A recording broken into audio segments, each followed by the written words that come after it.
Good morning friends. आज हम लोग स्टार्ट करने वाले हैं पॉलिनोमियल्स। ठीक है, तो लास्ट क्लासेस में आप लोगों ने काफ़ी कुछ पढ़ रखा होगा पॉलिनोमियल्स के बारे में। अपन थोड़ा सा एक इसका रैपिड रिवीजन कर लेते हैं, है ना, कि क्या कैसे उसमें टर्म्स होते हैं। तो सबसे पहले आती है डिग्री ऑफ अ पॉलिनोमियल, है ना। पॉलिनोमियल क्या होता है? एक फंक्शन होता है like P x equal to A x plus B. ठीक है ना। इसमें क्या है, a और b जो है वो कांस्टेंट है, a and b are constant. Constant क्या होते हैं? वो टर्म्स होते हैं जिनका आप वैल्यू चेंज नहीं कर सकते हो, जिनकी वैल्यूज फिक्स होती है। और ये जो x है उसको हम बोलते हैं वेरिएबल, है ना। इसकी वैल्यू क्या होती है? वेरी करती रहती है, इसीलिए हम इसको बोलते हैं वेरिएबल। ठीक है ना। चलिए अब हम लोग समझ लेते हैं कि डिग्री ऑफ अ पॉलिनोमियल क्या होती है ना। किसी पॉलिनोमियल की डिग्री जो है वो हम कैसे डिफाइन करते हैं। ठीक है ना। अब सपोज कीजिए हम यहाँ पे दो तीन टाइप के एग्जांपल ले रहे हैं। एक एग्जांपल हमने लिया है p x equal to A x plus b. दूसरा हमने लिया है p x equal to A x square plus b x plus c. तीसरा हमने लिया है p x equal to A x cube plus b x square plus c x plus B. ठीक है ना। तो ये हमारे अलग अलग टाइप के पॉलिनोमियल्स हैं। अब इसमें हम डिग्री की बात कर लेते हैं। ठीक है, कि डिग्री बेसिकली होती क्या है। तो डिग्री क्या होता है कि किसी भी पॉलिनोमियल में जो भी वेरिएबल होता है उसका जो हाईएस्ट पावर होता है, ध्यान रहे, किसी भी पॉलिनोमियल का जो वेरिएबल होता है उस वेरिएबल का highest power is known as the degree of the polynomial. ठीक है। अब आप इसमें देखिए, इसमें x वेरिएबल क्या है? पहली बात तो वेरिएबल x है। अब x का हाईएस्ट पावर क्या है? तो कुछ नहीं है, इसका मतलब यहाँ पे 1 है, तो इसकी डिग्री क्या हो जाएगी? 1 हो जाएगी। ठीक है ना। सेकेंड फंक्शन में आप देखिए ए एक्स स्क्वायर, एक वेरिएबल यहाँ पे है, दूसरा वेरिएबल यहाँ पे है। इसमें x की पावर 1 है, यहाँ पे x की पावर 2 है। हाईएस्ट कौन सी है? तो x की पावर 2 है, तो इसकी डिग्री क्या हो जाएगी? 2 हो जाएगी। और यहाँ पे आप देखिए एक वेरिएबल, एक क्यूब लिखा है, सॉरी, ये ए एक्स क्यूब होगा, ए एक्स क्यूब। ठीक है। यहाँ पे देखिए आप, तो यहाँ पे एक वेरिएबल x क्यूब है, यहाँ पे x स्क्वायर है, यहाँ पे x है, यानी कि पावर 1 है यहाँ पे। तो यहाँ पे पावर 1 है, यहाँ पे 2 है, यहाँ पे 3 है। हाईएस्ट पावर कौन सी है? x की पावर 3, तो इसकी डिग्री क्या हो जाएगी? 3 हो जाएगी। तो इस तरीके से कोई भी वेरिएबल है, वेरिएबल का जो हाईएस्ट पावर होगा उस पावर को हम उस पूरे पॉलिनोमियल की डिग्री बोलते हैं। ठीक है ना। अब यहाँ पे आप थोड़ा सा साथ में ये भी जानते चलिए कि अगर पावर 1 होती है, अगर पावर 1 होती है, यानी कि उसकी डिग्री, अगर किसी भी पॉलिनोमियल की डिग्री 1 है तो उसको हम बोलते हैं क्या? Linear polynomial. क्या बोलते हैं? लीनियर पॉलिनोमियल बोलते हैं उसे। ठीक है ना, क्योंकि उसका जो ग्राफ होता है वो एक लाइन बनता है। अगर किसी भी पॉलिनोमियल की डिग्री 2 होती है तो डिग्री 2 वाले पॉलिनोमियल को हम क्या बोलते हैं? Quadratic polynomial. ठीक है ना, क्वाड्रेटिक पॉलिनोमियल। और अगर किसी भी पॉलिनोमियल की डिग्री 3 होती है तो उसे हम बोलते हैं क्यूबिक पॉलिनोमियल। ठीक है। तो इसमें हमारी इतनी चीजें क्लियर हो गई हैं कि डिग्री क्या होती है, किसी भी पॉलिनोमियल की हाईएस्ट पावर होती है, हाईएस्ट पावर के हिसाब से उसकी डिग्री डिफाइन करते हैं। अब जिसकी डिग्री 1 होती है उसको हम बोलते हैं लीनियर पॉलिनोमियल। अगर बोला जा रहा है कि कोई लीनियर पॉलिनोमियल है, इसका मतलब क्या है कि उस पॉलिनोमियल की डिग्री क्या होगी? 1 होगी। अगर डिग्री 2 है उसको हम बोलते हैं क्वाड्रेटिक पॉलिनोमियल। डिग्री अगर 3 है उसको हम बोलते हैं cubic polynomial, and so on. इसी तरीके से और आगे नाम होता जाता है, लेकिन अभी आपको केवल 3 तक ही जानना जरूरी होता है। एक छोटा सा अपन यहाँ पे और वो कर लेते हैं कि लीनियर का मतलब क्या होता है कि जब हम इस पॉलिनोमियल का ग्राफ बनाएंगे, है ना, ग्राफ जब बनाएंगे तो वो क्या होगा? एक लाइन के फॉर्म में होगा। ठीक है ना, एक लाइन के फॉर्म में होगा, इसीलिए हम इसको बोलते हैं लीनियर। सेकंड जो होता है क्वाड्रेटिक, इसका जो ग्राफ बनता है वो ऐसा बनता है। अगर हमारी मान लीजिए एक्स और वाई एक्सिस ऐसी हैं तो उसका जो ग्राफ है वो ऐसा बनता है।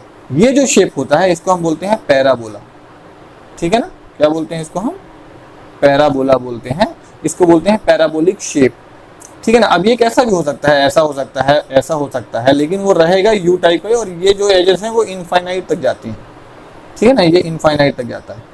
तो दिस इज कॉल्ड पैराबोला। और ये क्वाड्रेटिक इक्वेशन जो होता है उसका इस तरीके से ग्राफ बनता है। ठीक है ना।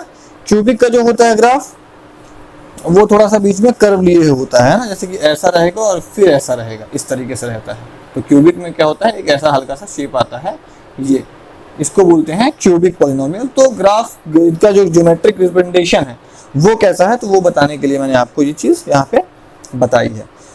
चलिए, तो फिलहाल हमको यहाँ पे डिग्री क्लियर हो गई है, किसी भी पॉलिनोमियल की डिग्री क्या होती है। अब नेक्स्ट अपन जो टर्म पे बात करने वाले हैं वो है जीरो ऑफ अ पॉलिनोमियल, है ना। जो भी मैं बता रहा हूँ उसको बहुत ध्यान से समझिए, बहुत बारीक चीज़ें हैं, बहुत सिंपल चीज़ें हैं, बट ये है कि अगर आप नहीं सुनेंगे ठीक से तो मिस कर जाएंगे। चलिए, अब हमको बात करना है जीरो ऑफ अ पॉलिनोमियल। अब जीरो क्या होता है किसी पॉलिनोमियल का, ये समझते हैं ना। तो कोई पॉलिनोमियल हमने मान लिया P x equal to 2x plus 4, ये हमारे पास कोई पॉलिनोमियल है। अब आप लोग खुद बताइए कि इस पॉलिनोमियल की डिग्री कितनी है ना। तो अभी आप लोग वीडियो पॉज करके सोच सकते हैं। बाकी इसकी डिग्री क्या है, 1 है। क्यों? क्योंकि यहाँ पे x की पावर में 1 है ना। तो इसकी जो डिग्री है वो कितनी है, 1। अब अभी हम बात करने वाले हैं जीरो पे। तो जीरो क्या होता है, ध्यान से सुनिएगा। जीरो x की या वेरिएबल की, इस पर्टिकुलर केस में मैं x की बात कर रहा हूँ, बाकी जो भी वेरिएबल होगा उस वेरिएबल की बात करेंगे। तो x की वो वैल्यू जिस पे इस px की वैल्यू 0 हो जाए, ठीक है ना। मतलब 2x प्लस 4, इसमें x की मैं क्या वैल्यू प्लेस करूं कि इस पूरे फंक्शन की वैल्यू क्या हो जाए, 0 हो जाए। अपन एक हिट एंड ट्रायल मेथड होता है, हिट एंड ट्रायल मेथड आपने सुना भी होगा, वो यूज करते हैं। 2x प्लस 4 गिवन है, तो मैं यहाँ पे x इक्वल टू 1 पुट करता हूँ, तो क्या हो जाएगा 2 इंटू 1 प्लस 4। जहाँ पे x है वहाँ पे मैंने 1 पुट किया, ध्यान रहे है ना। तो क्या हो जाएगा 2 1 ज़ा 2 और प्लस 4, कितना हो जाएगा आंसर 6। क्या इसकी वैल्यू 0 आई, नहीं आई। अब मैं हिट एंड ट्रायल में नेक्स्ट पुट करता हूँ x equal to like -1 put करता हूँ। -1 पुट करते हैं तो 2x यानी कि 2 इंटू -1 प्लस 4, तो 2 इंटू -1 -2 प्लस 4, तो कितना हो जाएगा 4 - 2 2। अभी भी 0 नहीं आया है। अब मैं पुट करता हूँ x इक्वल टू -2 पुट कर देता हूँ, तो 2 इंटू -2 प्लस 4, जहाँ पे x है ध्यान रहे वहाँ पे मैंने इस बार -2 पुट कर दिया है। 2 2 ज़ा 4, तो ये हो गया -4 प्लस 4, -4 प्लस 4 कैंसिल हो गया, आंसर विल बी 0। अब देखिए इन तीनों केस में एक बार मैंने x इक्वल टू 1 लिया है, एक बार मैंने x इक्वल टू -1 लिया है, एक बार मैंने x इक्वल टू -2 लिया है। x की मैंने यहाँ पे 3 वैल्यूज ली हैं, आप और भी वैल्यूज ले सकते हैं, लेकिन यहाँ पे हमको रिजल्ट में यानी कि px की जो फाइनल वैल्यू है वो 0 कहाँ पे मिली है, केवल और केवल x की इस वाली वैल्यू पे, मतलब x इक्वल टू -2 पे। तो ये एक यूनिक वैल्यू है, ये एक यूनिक वैल्यू है, क्योंकि इस वैल्यू पे इस पूरे फंक्शन की वैल्यू या इस पूरे पॉलिनोमियल की वैल्यू क्या हो जाती है, 0 हो जाती है। इसलिए हम इसको क्या बोलते हैं, जीरो ऑफ द पॉलिनोमियल। तो px equal to 2x plus 4, इस वाले पॉलिनोमियल के लिए इसका जीरो क्या होगा, तो 0 होगा x इक्वल टू -2, ठीक है ना। क्योंकि -2 रखने पे, x की जगह पे -2 रखने पे इस पॉलिनोमियल की वैल्यू क्या होती है, 0 हो जाती है, ठीक है ना। तो ये हमारा एक था जो कि आप लोग लास्ट क्लास में पढ़ चुके हैं, ये 9th का मैं आपको बता रहा हूँ, है ना। ये बस एक हल्का सा रिवाइज करवा रहा हूँ फटाफट, ताकि आपको सब कुछ रिकॉल हो जाए। तो ये 0 हो गया। कोई भी पॉलिनोमियल है उसमें जो वेरिएबल है उसकी हम क्या वैल्यू पुट करें, सो दैट कि उस पूरे पॉलिनोमियल की वैल्यू क्या हो जाए, 0 हो जाए, तो उसे हम बोलते हैं जीरो ऑफ द पॉलिनोमियल, उस पर्टिकुलर वैल्यू को, ठीक है ना। अब हमको आगे पढ़ना है geometric meaning of the zero. अब यही जीरो जो भी हमने अब यहाँ पे करके देखा है, ये हमने कैसे देखा है, मैथमेटिकल तरीके से करके देखा है ना। उसको अपन ने सॉल्व किया है, क्या है कैसा है। लेकिन अभी यहाँ पे अब इसका अपन ज्योमेट्रिक मीनिंग समझेंगे कि जीरो का मतलब बेसिकली होता क्या है। चलिए, जो हमने लिया था polynomial px equal to 2x plus 4, अपन इसी को आगे लेकर के बात करते हैं ना। इसके लिए पर्टिकुलर केस के लिए जीरो क्या था, इसका -2 था। ये अपन ने अभी रिजल्ट निकाल के यहाँ पे देख लिया था कि 2x प्लस 4 के लिए जीरो क्या है, -2 है। -2 का मतलब x की वैल्यू -2 होनी चाहिए, zero equal to x equal to -2, ठीक है ना। अब ज्योमेट्रिक मीनिंग का मतलब क्या होता है कि हम इसको ज्योमेट्रिकली समझेंगे, यानी कि ग्राफ बना के समझेंगे। अब जब भी हम कोई ग्राफ बनाते हैं तो आपको पता होता है ग्राफ में क्या होती है, हमारे पास 2 एक्सिस होती हैं, एक को हम बोलते हैं x एक्सिस, दूसरे को हम बोलते हैं y एक्सिस, है ना। अब इसको हम थोड़ा सा डिवाइड कर लेते हैं। ये हो गया 0, ये हो गया 1, ये हो गया 2, ये हो गया 3, ये हो गया 4, यहाँ पे हो गया -1, ये -2, ये -3 और ये -4। ऊपर जाइए तो 1 2 3 एंड 4, नीचे आएंगे तो -1, -2, -3, -4, इस तरीके से ये एक अप्रॉक्सीमेट ग्राफ बना है। तो थोड़ा सा जो एक्चुअल या एक्यूरेसी है वो थोड़ा सा इसमें डिफरेंस आ सकता है ना, कि एक्चुअल में वो पॉइंट कहीं और आ रहा है। खैर ठीक है, चलिए अब अगर मैं बात करता हूँ, ध्यान से समझिएगा इस चीज़ को, px equal to 2x plus 4, इसको अगर मैं बोलता हूँ कि आप इस ग्राफ पे इसको रिप्रेजेंट कीजिए तो कैसे करेंगे। तो ध्यान दीजिए यहाँ पे कि किसी भी पॉलिनोमियल को रिप्रेजेंट करने के लिए या कोई भी लाइन ड्रॉ करने के लिए हमारे पास मिनिमम 2 पॉइंट्स का होना ज़रूरी है। यहाँ कहीं पे भी हमको मालूम पड़ेगा कि एक पॉइंट यहाँ, एक पॉइंट यहाँ, दोनों को हम खींच देंगे लाइन तो वो उसी ग्राफ की लाइन हो जाएगी, है ना। अब वो पॉइंट्स हम कैसे निकालेंगे, उसका भी मेथड लास्ट क्लास में 9th में आप लोगों ने पढ़ा हुआ था, है ना। इसको हमने मान लिया y equal to 2x plus 4, है ना। ऐसा हमने ग्राफ सॉरी एक ऐसे हमने एक टेबल बना ली, यहाँ पे आप x लिख दो, यहाँ पे आप y लिख दो। 2 पॉइंट चाहिए तो 2 वैल्यूज में काम हो जाएगा, है ना। एक है x, एक है y, एक ये वाला x है और दूसरा ये वाला y है। अब आप x की कोई एक वैल्यू चूज करेंगे, आपको y की वो वैल्यू अपने आप दूसरी मिल जाएगी। तो आपने सपोज x की वैल्यू चूज की 0, x की वैल्यू क्या चूज किया आपने, 0 चूज किया। 0 मत चूज कीजिए, चलिए डाउट हो जाएगा आपको, आप 1 चूज कीजिए। यहाँ पे हमने x इक्वल टू 1 पुट कर दिया। इस पे जब आप x इक्वल टू 1 पुट करोगे तो वैल्यू y की कितनी आएगी, तो 2 1 जा 2 और 2 प्लस 4 6। तो जब हम x की वैल्यू 1 पुट कर रहे हैं, y की वैल्यू क्या मिल रही है हमको, 6 मिल रही है। तो हमारे पास एक पॉइंट आ गया है 1 एंड 6। सेकंड चूज कीजिए आप, x इक्वल टू आप 2 पुट कर दो, चलो x इक्वल टू सॉरी यहाँ पे कर दिया मैंने, x इक्वल टू 2 पुट कर दीजिए आप। तो y की वैल्यू क्या हो जाएगी, यहाँ पे आप 2 पुट करके देखिए तो 2 2 जा 4, 4 प्लस 4 8। तो दूसरा पॉइंट ये मिल गया। हमको मिनिमम 2 पॉइंट चाहिए, आप ऐसे पॉइंट आगे और भी निकाल सकते हैं इनफाइनाइट, बट हमको 2 पॉइंट में काम हमारा हो जाएगा। तो पहला क्या हो गया 1 एंड 6, दूसरा हो गया 2 एंड 8। अब इन पॉइंट्स को हमें प्लॉट करना है अपने इस ग्राफ में। x की वैल्यू 1, y की वैल्यू 6, ये वाला पॉइंट क्या है। किसी भी पॉइंट में ध्यान रहे 2 चीजें होती हैं, है ना, x and y, x y, ऐसे कोई पॉइंट x और y के रिलेटिव पोजीशन पे आता है, ठीक है ना। तो x की वैल्यू 1 चाहिए, तो x की वैल्यू 1 कहाँ पे है, इधर पे आ गई, ठीक है। y की वैल्यू कितनी होनी चाहिए, 6 होनी चाहिए। तो यहाँ से आप ऊपर जाइए तो 1 2 3 4, अरे यार ये तो बहुत ऊपर चला गया, लेकिन कोई बात नहीं, 5 और 6 मान लो कि 6 आपका यहाँ पे आसपास आएगा। ये आपका हो गया 1 और 6। ध्यान रहे पॉइंट ऐसे लिखा जाता है ना, इसको अपन आगे कर देते हैं ऐसे। तो ये हो गया आपका 5 और ये हो गया आपका 6, ठीक है। तो ये पॉइंट का लोकेशन या कोऑर्डिनेट क्या हो जाएंगे 1 और 6। तो 1 6 का मतलब क्या है, ये x होता है और ये y होता है, ये इनकी लोकेशन होती है। तो ये पॉइंट 1 6 मतलब x पे 1 है और y पे 6 है, दैट इज 1 6। सेकेंड पॉइंट क्या है 2 8, ओ माई गॉड ये तो और ऊपर चला गया।